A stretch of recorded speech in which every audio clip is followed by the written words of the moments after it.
अस्सलाम वालेकुम। किसान दोस्तों, धान की फसल से अच्छी पैदावार हासिल करने के लिए ज़रूरी है कि धान की फसल बूटा भी अच्छा बनाए। अब धान की फसल का अच्छा बूटा बनवाने के लिए हमारे जो ज़राई माहिरीन हैं उन्होंने कुछ तजावीज़ शेयर की हैं।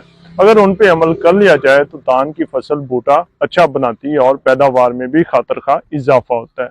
तो आज की वीडियो में हम यही तजावीज़ आपके साथ शेयर करेंगे। तो उनमें से सबसे पहली तजवीज़ तो ये है कि धान की फसल जिस खेत में आपने लगानी है वो हमवार होना चाहिए। अगर ज़मीन हमवार नहीं है तो उसको लेज़र लैंड लेवलर के साथ हमवार कर लें ताकि तमाम खेत में एक जैसा पानी हो। अगर ज़मीन हमवार नहीं होगी तो कुछ जगहों पे तो पानी का लेवल बहुत ज़्यादा होगा और कहीं पे ज़मीन बिल्कुल खाली होगी। जहाँ पे पानी का लेवल बहुत ज़्यादा होता है वहाँ पे जो धान की फसल है उसकी बूटा बनाने की, टिलरिंग करने की कैपेसिटी कम हो जाती है। इसी तरह जहाँ पे बिल्कुल पानी नहीं होगा वहाँ पे जड़ी बूटियां बहुत ज्यादा हो जाएंगी जिसकी वजह से टिलरिंग नहीं हो पाएगी। दूसरे नंबर पे पनीरी आती है। पनीरी की जो आइडियल एज है वो 25 से 30 दिन होनी चाहिए।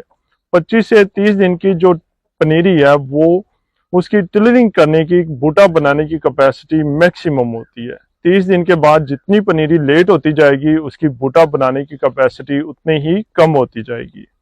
तीसरे नंबर पे आता है खादों का इस्तेमाल। ज़राई माहिरीन ये कहते हैं कि धान की फसल में 30 दिन के अंदर अंदर खादों की मिकदार पूरी कर लेनी चाहिए। इसमें जो फास्फोरसी खादें हैं वो पहले हफ्ते में ही इस्तेमाल कर लेनी चाहिए।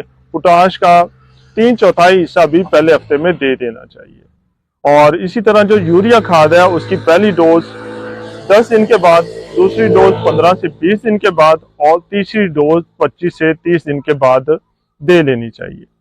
और यूरिया खाद इस्तेमाल करने का बेहतरीन तरीका यह है कि जब आप यूरिया खाद डालने लगें तो एक दफ़ा पानी खुश कर लें। ज़मीन कीचड़ की हालत में होनी चाहिए, कहीं कहीं पे थोड़ा बहुत पानी होना चाहिए, लेकिन बिल्कुल ज़मीन को खुश्क नहीं होने देना चाहिए। इसका फ़ायदा ये होगा कि जो धान की फसल है वो यूरिया की मैक्सिमम मिकदार को इस्तेमाल करेगी। अगर बहुत ज़्यादा पानी का लेवल होगा तो जो इवेपोरेशन होती है वो गर्मियों में बहुत ज़्यादा हो रही होती है, जिससे यूरिया की एक बड़ी मिकदार हवा में इवेपोरेट होकर ज़ाया हो जाती है।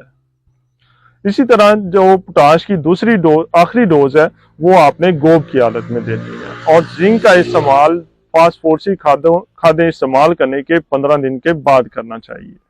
और कोशिश करनी चाहिए कि पनीरी को भी एक दफ़ा जिंक डाल ले।